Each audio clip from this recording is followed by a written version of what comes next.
Hopefully it's nothing. But I should speak to Blackthorn just in case.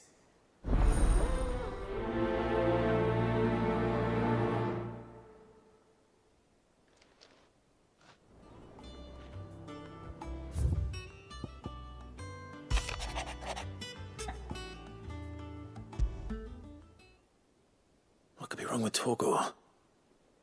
He seemed well enough when I last saw him.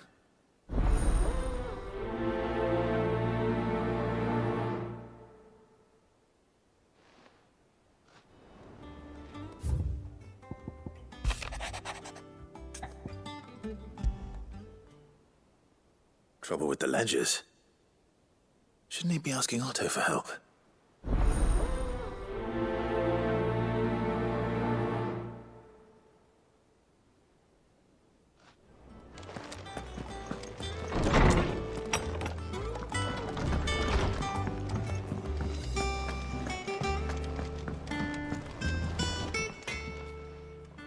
Blackthorn, do you have a moment?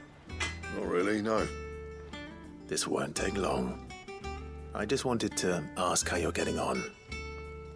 August was worried about you, and you might still be doubting your craft, even after learning the trick of that cuirass. Is there something else weighing on your mind? Perhaps sharing your thoughts might help. That bastard's like a dog with a bone. Still, you've got a keen eye, I'll give him that. He's just, well, Karen showed me something. Something I've never seen before. And that was? A sword. An odd-looking thing with a single-edged blade. The metal itself wasn't anything to write home about, but fuck me. The edge on it. You could slice a man clean in two with a weapon like that, and he'd be halfway home before he even realised he'd been cut. So that's what's troubling you? Nah. Not troubling me exactly. More distracting. Can't stop thinking, how do you get an edge that sharp? It's driving me mad. And if you knew how to do it, we could arm the curse breakers with even better blades. That's about the size of it, yeah. I'll see what I can find out. Sharper swords are always welcome. And we can't have our master blacksmith being distracted. You're a soft touch, you know that. But I can't say I'm not grateful for it. Good luck, eh? Thank you. Let's see what Karen knows about this sword.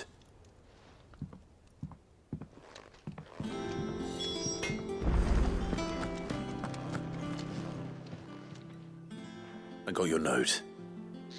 You think something's wrong with Torgor? So you can read. Congratulations. But I didn't say I were wrong with him. I said something weren't right. He's not been eating me treats. He used to love cracking the bones from Molly's boiled brown, but now he won't so much as look at them. Didn't like him. Which is why I'm of a mind that his mind's on something else. You've not been working him too hard, have you? No harder than usual. Is that it, boy? Do you need a rest? What was it you said he was?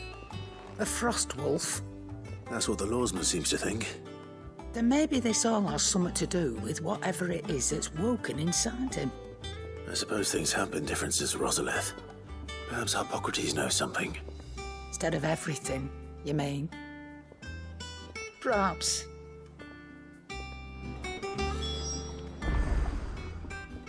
You're looking well, Karen. What do you want? Out with it. I want to know about the sword you showed Blackthorn. Single-edged and extremely sharp. Running around after him again, are you? I suppose I am, yes. But I need to help him find out how to work an edge like that. It's driving him to distraction. Little wonder, I suppose. There's not many like that make it as far as the twins, and those that do go straight into private collections. Which made it nice and easy finding a buyer. Can you tell me who bought it? Where is it now? You think I tell people who my clients are? Suppose you're not likely to go nicking him off me, are you now? Fine. If you stop mooning at me like that. Lord Ignac's the man you want. Dalmekian bloke. Collects weapons and the like. And he's got more money than sense, which is why he's one of my favourite clients. Reckon he'll still be at the inn in Dallamil, where I left him. Thank you, Karen. Oh, and he's a touch eccentric, if you take my meaning. I appreciate the warning.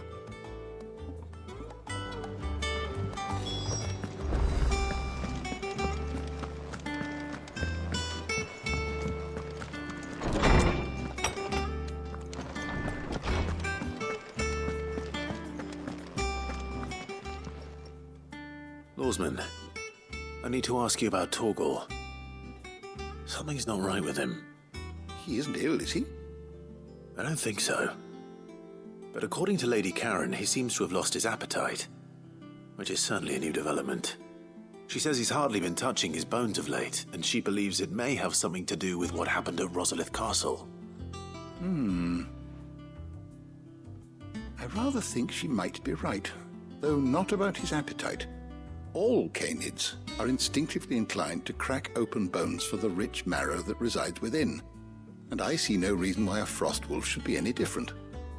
Accordingly, I suspect it is not a lack of appetite that afflicts Torgal, but a surfeit of it. If we assume that his newfound magics require additional nourishment to sustain,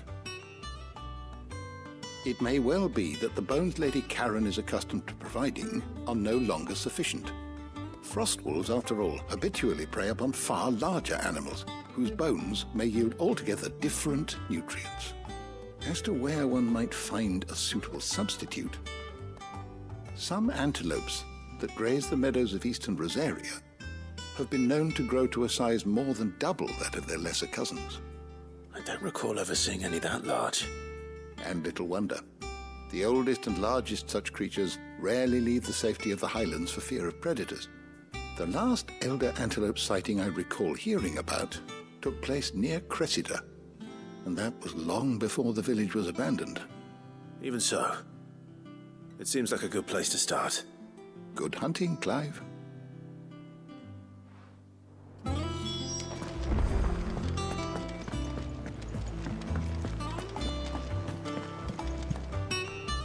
Clive, did you get my letter? That's why I'm here. Shh. Otto won't be listening. Is this better? A little. Listen, I've some bad news. It turns out the hideaway may be slightly behind in its payment to certain lenders, and it may be my fault. But I swear to the goddess, I thought I had the numbers square. Sadly, that square turned out to be more of a circle. 0, you might say. I can straighten it out, I swear, but it's going to take some time, and I'm going to need help keeping it from Otto. Bit late for that, I'd say. There you are! What a surprise! So let me get this straight. You forget to pay our lenders what they're due, and instead of coming straight to me, you get Clive to come to you. And I hope he'll dig you out of the hole you've dug for yourself. Clive, the man in charge of the place you've been cheerfully trying to bankrupt. And you thought this was a cunning plan. Why? Well, who needs paying? Oh, just Martha. And the dame. And, well, Lady Karen. But only 500 talents. We owe 3 of our most trusted friends 5 million gil. Each. 5 million each. They lent us the bulk of the money we used to rebuild the hideaway, you see, and, well, I must have made some sort of oversight. Those ledgers were my responsibility, and it was my decision to entrust them to you. This is my fault. Do we have that much to hand? I can always ask my uncle. No, we don't. And no, you won't.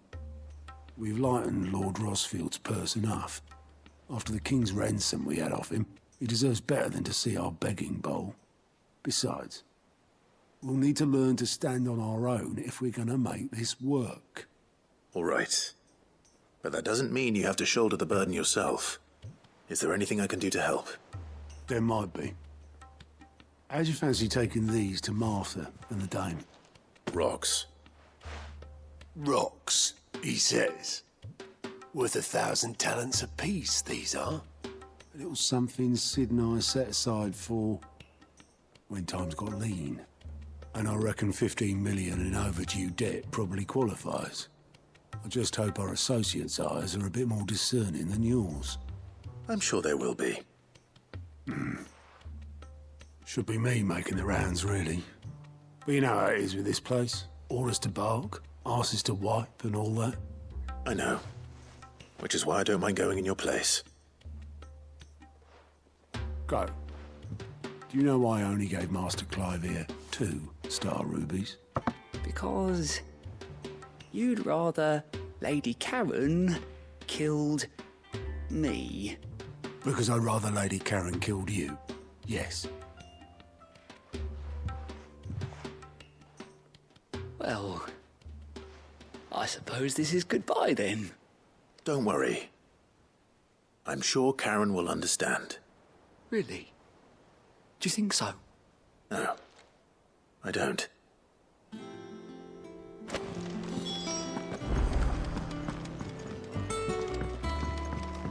Well, that's it. Here, Sid. Reckon you might be just the man to help me out of a bit of bother, if you've a mind to. Let's hear it. Well, it's about this alembic the chief's got me making. Lovely bit of kit it is. Bung in a solution you want splitting, and it will separate it out, just like that.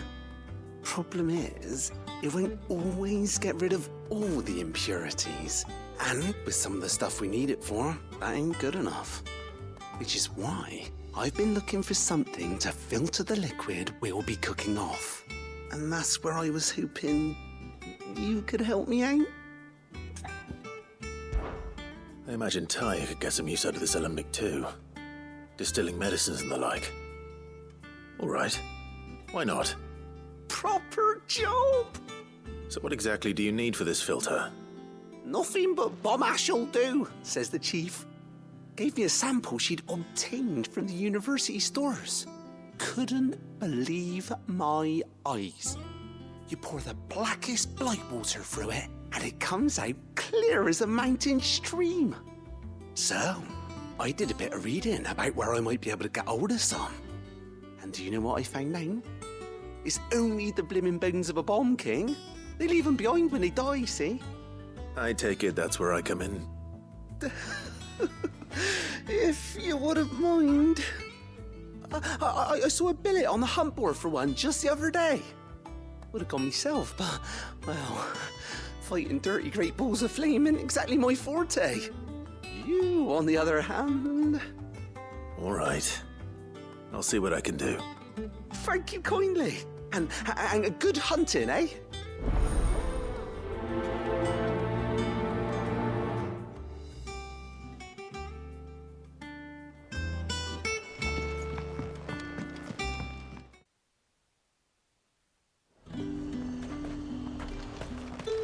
There's talk. How the hell is anyone supposed to afford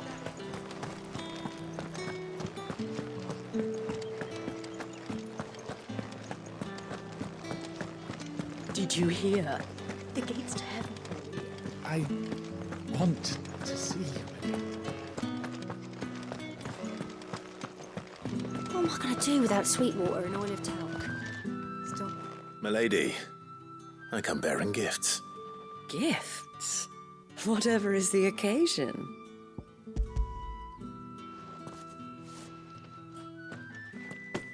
Oh my. Clive, you really have outdone yourself. Otto asked me to give it to you. To settle the Hideaway's debt with the Veil. And to compensate you for the time it took us to do so. You disappoint me, Clive. I thought you might finally be warming to me. Tell Otto he can keep his baubles. I tried to tell him as much the first time around. The man owes me nothing, nor does the hideaway. My contribution to the restoration effort was made freely and willingly. It was the least I could do. You once told me Sid did you a kindness. I'd like to do the same. Please, accept it. For my sake. And for Otto's. For all of us. For all you've done. It is rather fetching, isn't it? Very well. Otto is lucky to have you, Clive. I doubt anything could ever replace his son. But you and the others at the hideaway are the closest thing he has to family. Otto had a son. Long ago, yes. Sid told me Otto lost him when he was just a boy, and blamed himself for not being able to stop it. I don't know how it happened, whether there was anything he could have done, but it was clear that it weighed heavily on him. I didn't know. How could you have? I doubt anyone did. Besides Sid, I've never met a man more keen to bear his sorrows in stoic silence. An ill habit, given that both have always been surrounded by friends desperate to help them. I'm beginning to see that.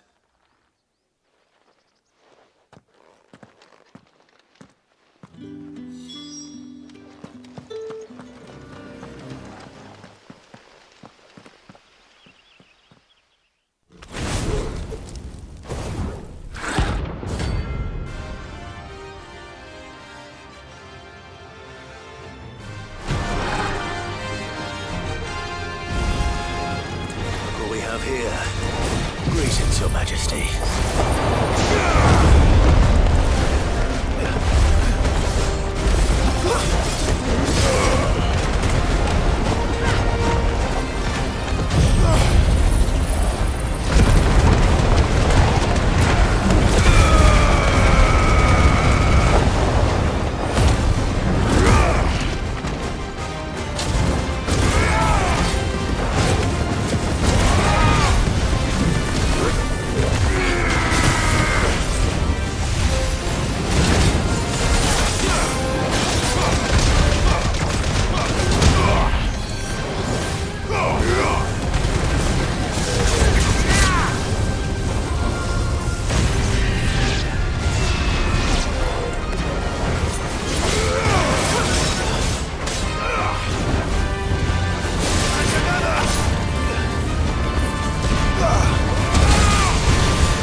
Your reign is over. Now to collect the ash. I should probably have brought a bucket.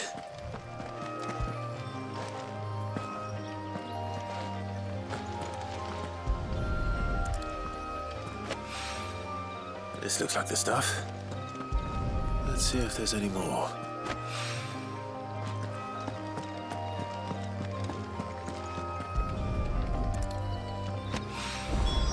That should do it. If a wine needs more than this, he can fetch it himself.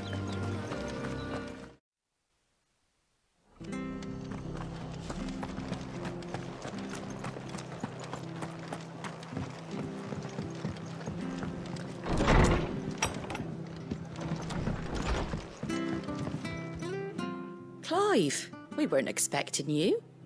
I wasn't expecting to be here, but it seems we still owe you a considerable amount of coin for your help with our rebuilding efforts.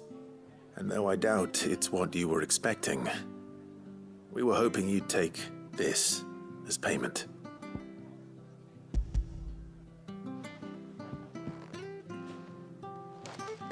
A star ruby?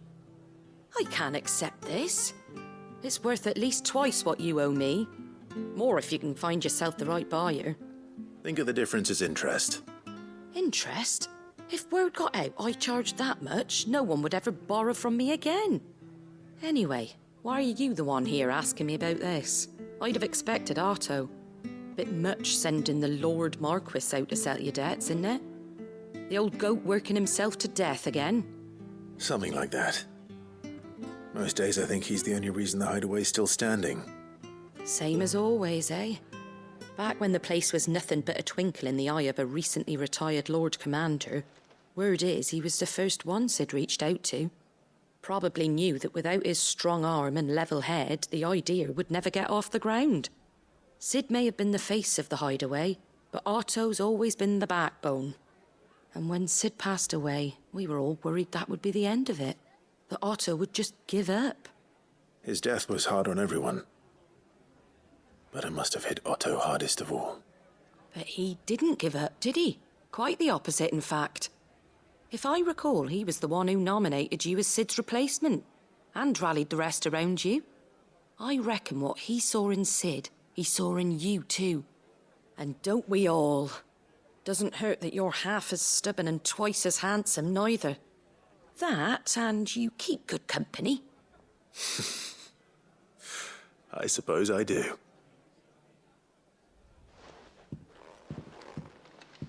Go will want to know the stones were delivered, if he's still with us.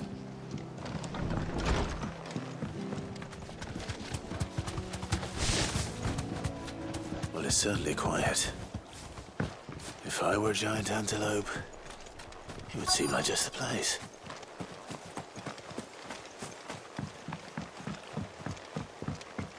Careful. I doubt we'll find one bigger than that. You hungry, Torgal?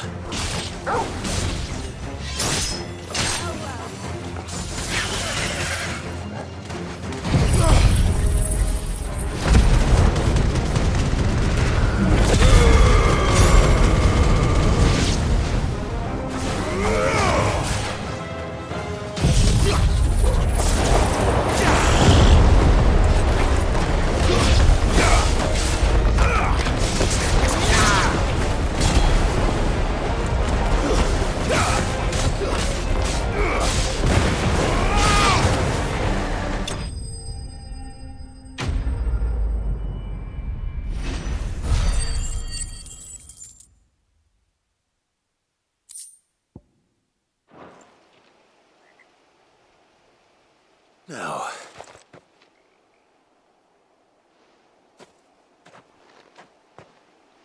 will it be enough, I wonder?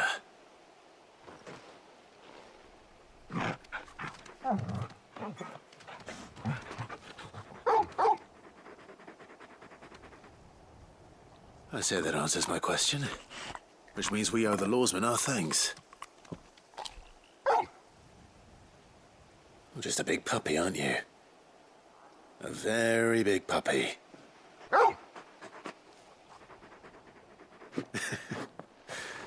You do know you can take that with you, Torgal. Lady Karen will be relieved to hear you've got your appetite back.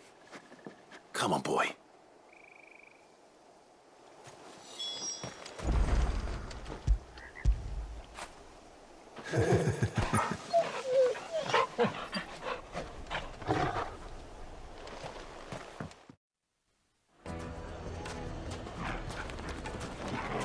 People take notice of wealthy men.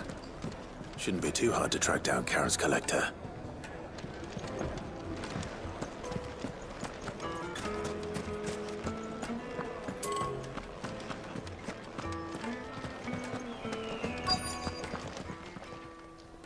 My reputation will be ruined!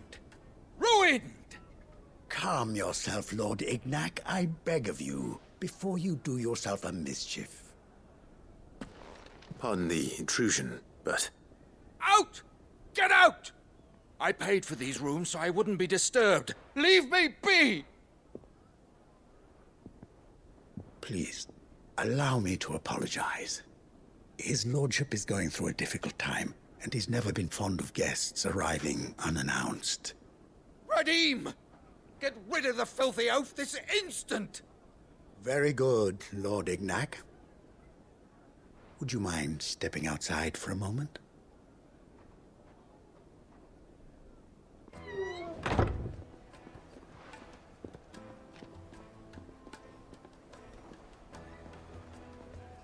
I'm sorry if I've caused you any trouble. That? Oh, no. That's just how his lordship is. Though the morning's events have left him somewhat fractious. He has been dispossessed of his luggage, you see. The thieves also made away with a considerable amount of coin. Coin the innkeeper will soon be keen to collect. I don't suppose a certain blade was among the stolen items. A single-edged sword. It was purchased from a merchant friend of mine. Ah, you know Lady Karen. Yes, I'm afraid it was. Then I'll retrieve Lord Ignac's luggage. But I have one condition. You have but to state it. You are welcome to anything that is within my power to grant. I want an audience with Lord Ignac. A few minutes should be enough. Then I'll be on my way. A condition I would be a fool to refuse. Of course, you shall have your audience. I don't suppose you saw where the thieves went. I did not, no.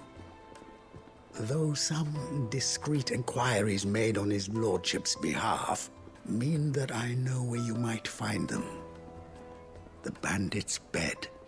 Every ill-gotten coin in Dalamil is said to pass through that disreputable corner of the Valcroy. And that's where I'm heading. I shall speak to Lord Ignac in your absence, and arrange for an audience upon your triumphant return. That will be very kind of you. Farewell, and best of luck.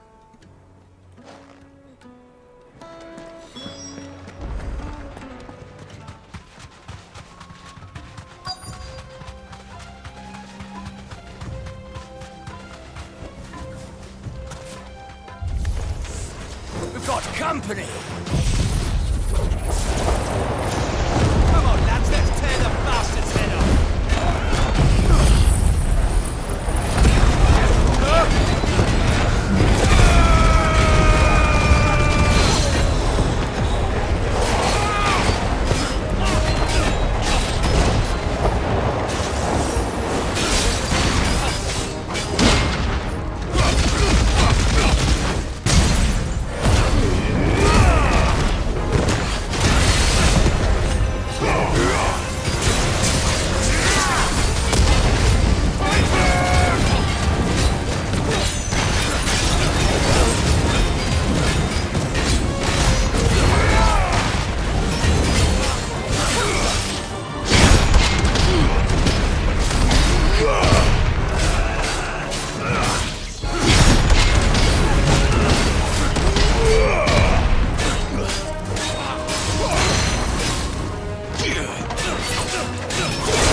This must be Ignac's luggage.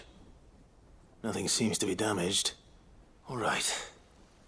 Let's get it back to Delamil.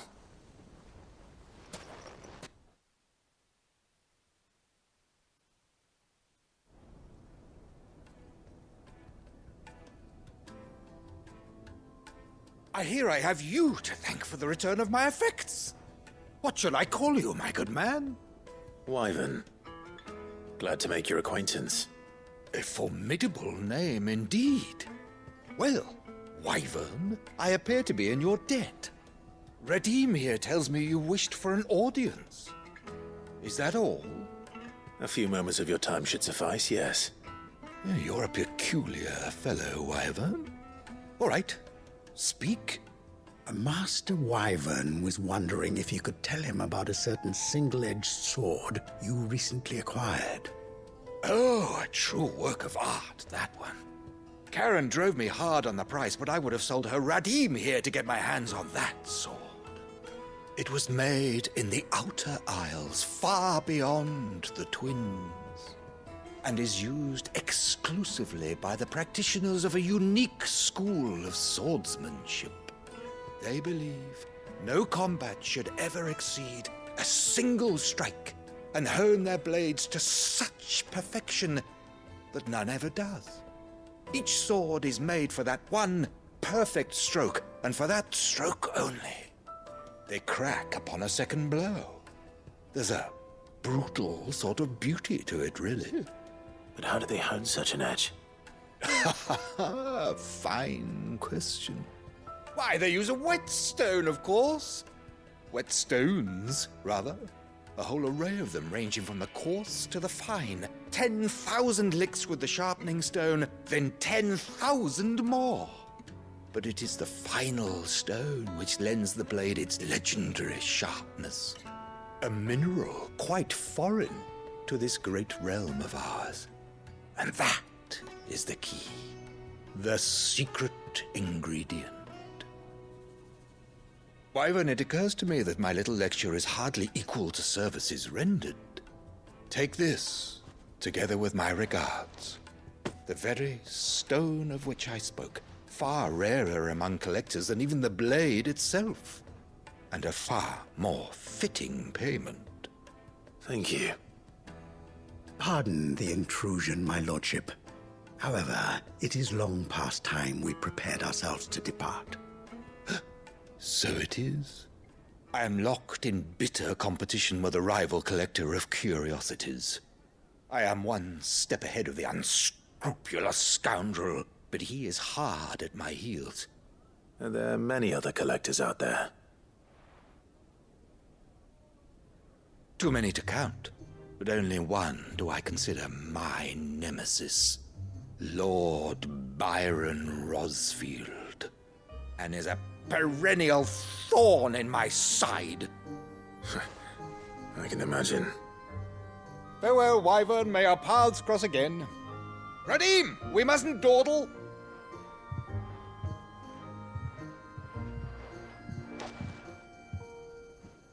I think his lordship is rather taken with you, Master Wyvern.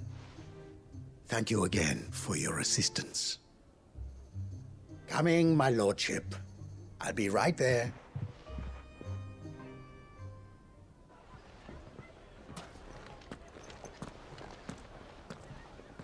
Trust Uncle Byron to find such an interesting rival. Now, let's see what Blackthorn makes of this whetstone, shall we?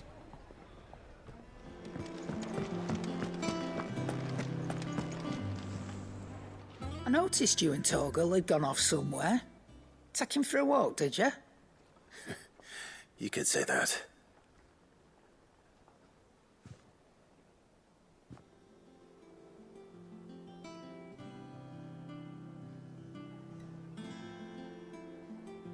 So, Molly's leftovers weren't good enough, eh?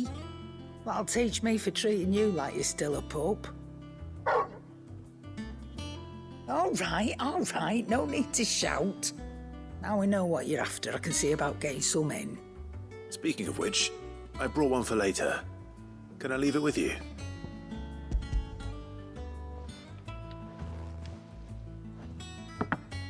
You can, eh? I'm nice like that. In return, you can thank Tomes for me. The bloody know-it-all. I was just on my way to see him.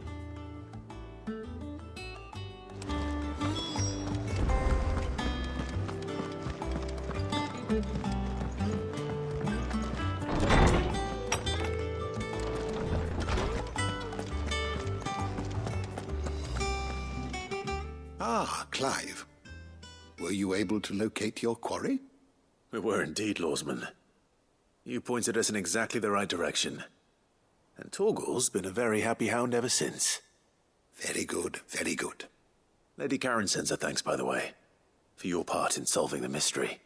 Ah. But that reminds me. After your last visit, I found myself pondering Torgal's talents. Do you recall our conversation concerning Lady Jill's role in Torgal's transformation? About how she somehow woke the power within him. Precisely that. A reasonable conclusion, I thought, but one which raised certain questions in my mind. You see, the Fenrir of legend served Shiva and Shiva alone. And while the powers attributed to him are certainly impressive, the records imply they are somewhat different in nature to those you described Torgal as having used. What are you suggesting? That Torgal may be the beneficiary of more than one icon's power. Consider that in addition to Lady Jill, he has served as a loyal companion to you, your brother, and even the late Cid. In short, the icons hitherto near at hand, or should I say at paw, have been diverse and plenty, and that number has only grown as the realm's dominance have fallen to your sword. One can but speculate as to how all of this has affected Torgal. He has seemed more fierce of late. And if I am not mistaken, he will grow fiercer still. We are fortunate indeed to be able to count him amongst our allies and not our adversaries. Oh, he's more than an ally. He's a friend.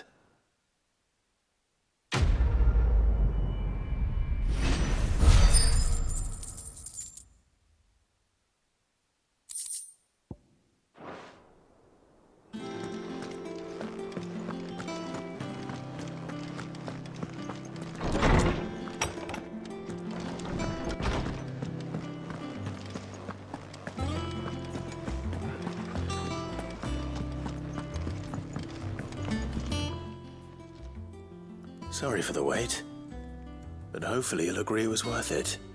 You learned something about that sword, then? I did better than that.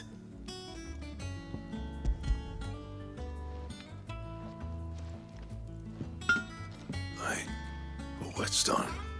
Yes, but not one you'll find anywhere in Valisthea.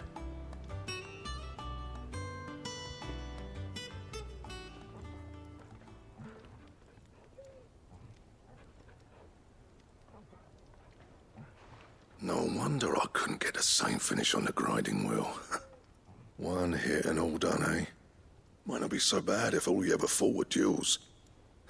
But good luck on the battlefield. Your second opponent would be your last, no matter how good you were. Even so, is there some way it could be used to give the curse breakers an edge? I think so, yeah. With this whetstone and the right kind of steel, I could probably even make a twin of the blade that rattled me. But there'd be no replacing this little rock once I worn it down to a sliver. I reckon we get a dozen swords from it, if that. Swords that the curse breakers wouldn't know how to wield properly, and that would see them through a single fire piece. Nah, no point trying to copy that thing. Be about as much use as a wax anvil. But finishing our blades with a whetstone this fine, now that's something to consider. And what's finer than fallen masonry, eh? Or more hard-wearing, for that matter. Just imagine it. Good Valisthean steel with an edge as sharp as any found in the Outer Isles. I won't make a copy, nah. I'll make something much better. I'm sure the curse breakers will be delighted. Just don't push yourself too hard. Don't you worry about me, sunshine. I've been working day and night since I was half your age, and I'll still be here when you're long gone. Hey, thanks, Clive. I mean it. I owe you one, August too. It's good to know someone's looking out for me. He'll be happy to hear you said that. And I'll see that my debt to you's paid. First new blade I make's got your name on it. You come and find me when you've got the materials. All right. I will.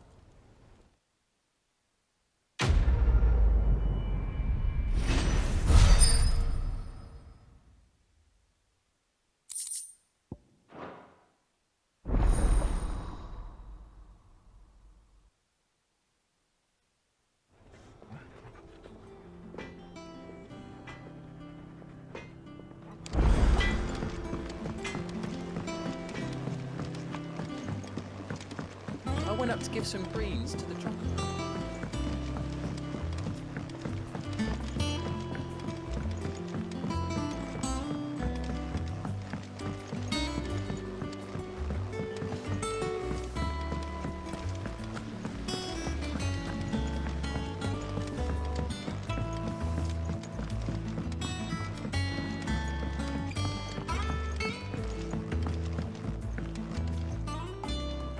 All right there, Sid?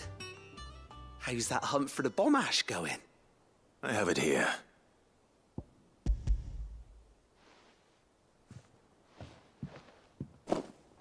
That's the stuff. And plenty of it, too. Enough to keep the alembic bubbling away for a good old while. You're a gent, Sid. Let nothing say otherwise. Right then, let's get this contraption up and running.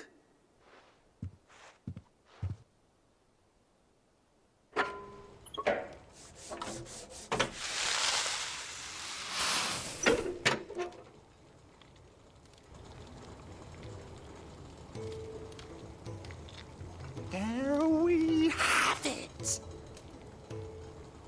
The Telemon Alembic. And it works just like the chief said it would. Very impressive. Says the man who cut down a burning boulder. Speaking of which, I still haven't returned the favor. There's no need. The good it will do for the hideaway is reward enough. Don't be silly. Why don't you let me take a look at that bag of yours? The one you keep your potions in. Reckon I could work some magic on that. What kind of magic? Well, we happen to have isolated a substance in our test run of the alembic that I reckon will make even the toughest leather supple as anything. Thought we might use it to breathe new life into old boots and the like. Save the hideaway a few gil. Ah, I reckon if we slap a bit on your bag, it'll loosen it up enough for you to squeeze in a bottle or two more. Well, it can't hurt to try, I suppose. That's the spirit. Leave it with me. I'll only be a mo.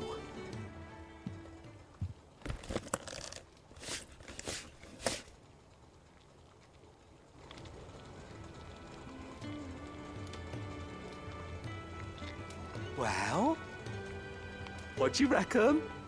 It certainly feels more flexible. Right? Told you. Thank you. I think. No. Thank you for supporting Mid and the rest of us in our endeavors. Without you, we'd never have been able to discover wonders like that stuff I rubbed on your bag. And I'm telling you, there's plenty more where that came from.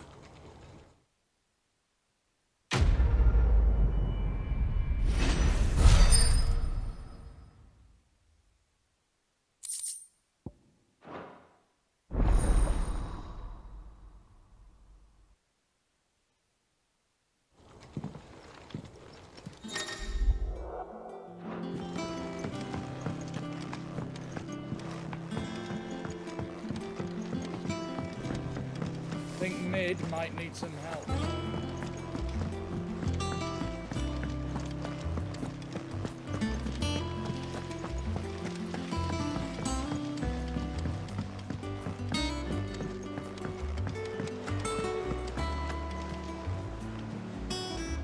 Good. Still alive, I see. So Lady Karen accepted the ruby. Ah, about that. I tried my best, but she was just too stubborn to take it. She threw it right back in my face, in fact, and told me I could stick my stupid stone where the sun don't shine. Karen refused payment. I hope it wasn't something I said. I'm sure you were as tactful as ever. Let me see what I can do. Oh, wonderful. I hope you have better luck than I did.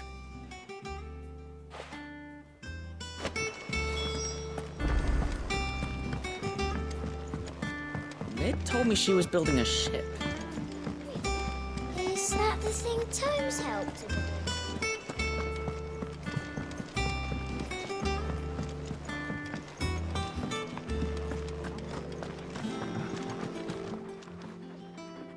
Lady Karen, Goad tells me you weren't happy with our offer. Would you prefer the debt was repaid in coin? What debt? I don't recall lending any of you lot me hard-earned gil.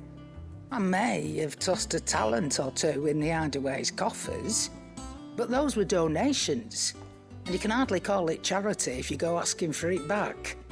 Of course not. But one good turn deserves another. And our circumstances have changed. Surely you wouldn't shun the gratitude of a pauper who happened to have become a prince. Oh, so you're a prince now, are you? Fine. But I'm selling it and taking what I'm owed, then you're getting the rest whether you like it or not.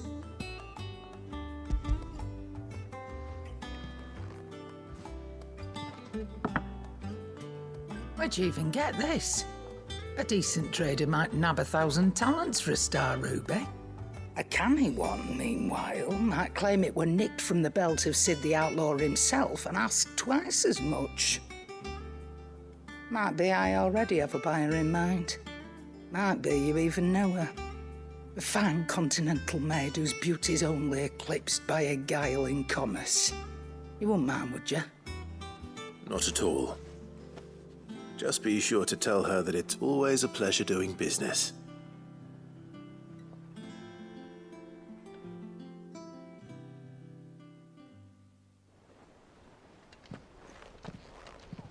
I hear you ended up delivering all 3 stones. Thanks to this lump. I sometimes wonder what I pay you for. Speaking of which, I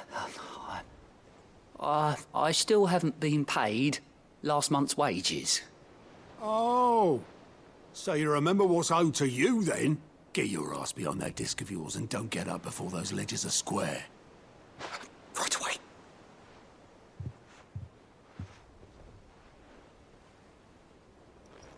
I've seen that before. Yeah. Plenty of times. It was the only goblet Sid ever used. Either out of habit, or because the filthy sod couldn't be bothered to find a clean one. I knew so little about him. Like most people. Martha and the Dame both seem to have fond memories of him. I bet they do. How long did you know Sid before he...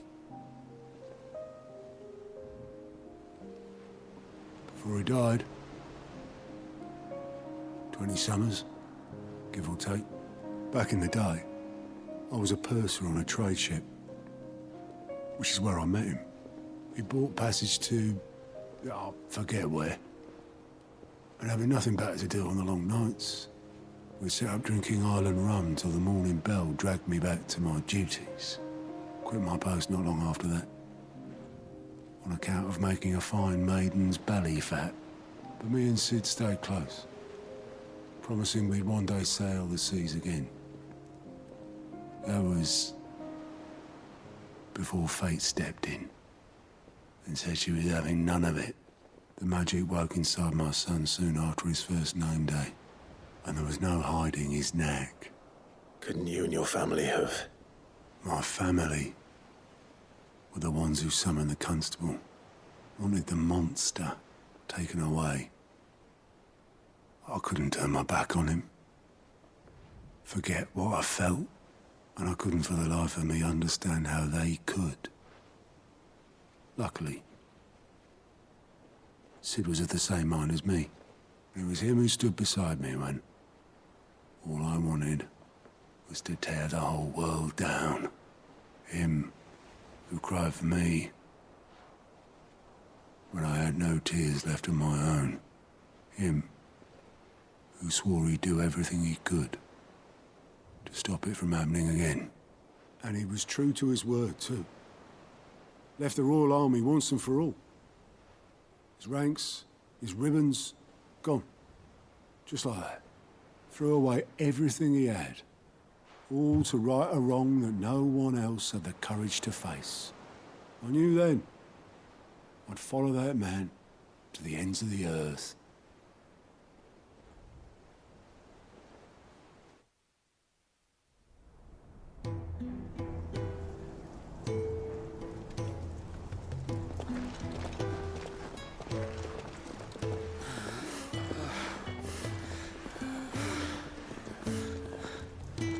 He was always too clever for his own good, was Sid. Saw the world for what it really was, while the rest of us were content to go along with the lie we were shown. And it can't have been easy, bearing that burden alone.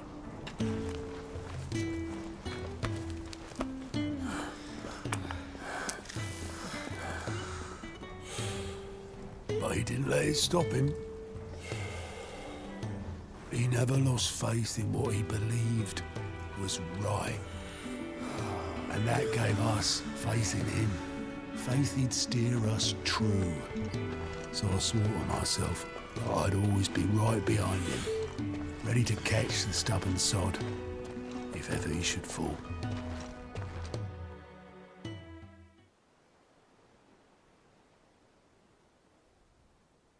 But I couldn't even do that.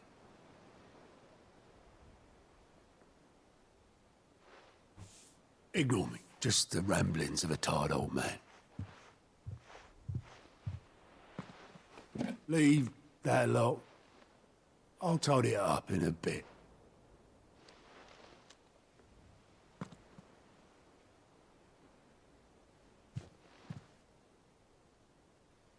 This is Sid's handwriting.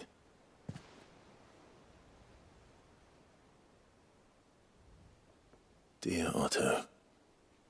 I may be drunk, but I wanted you to know this place would be fucked without you.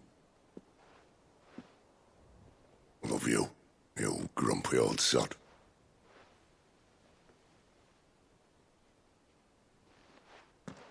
This note.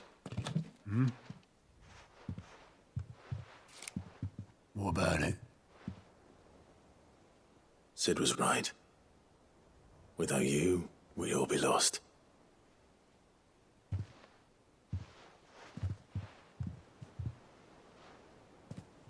He should have bloody well said so then. Just once. Before he went. But then, why would he? Him, or anyone? I'd only have told him to piss off.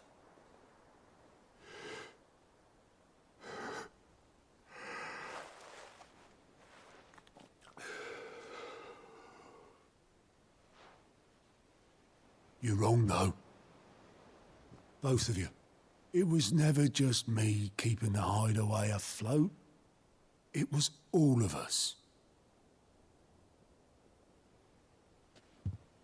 I just shoved people in the right direction. I barely seem to be able to do that anymore.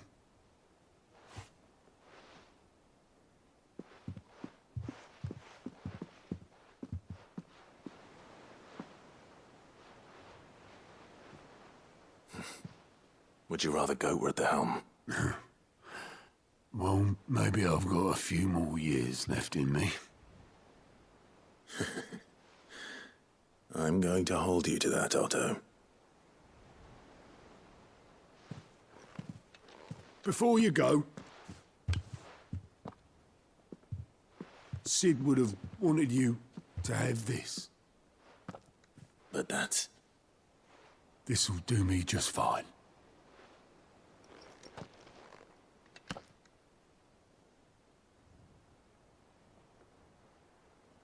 Thanks for the ray of sunshine. I'll see if I can't pay you back. Already have.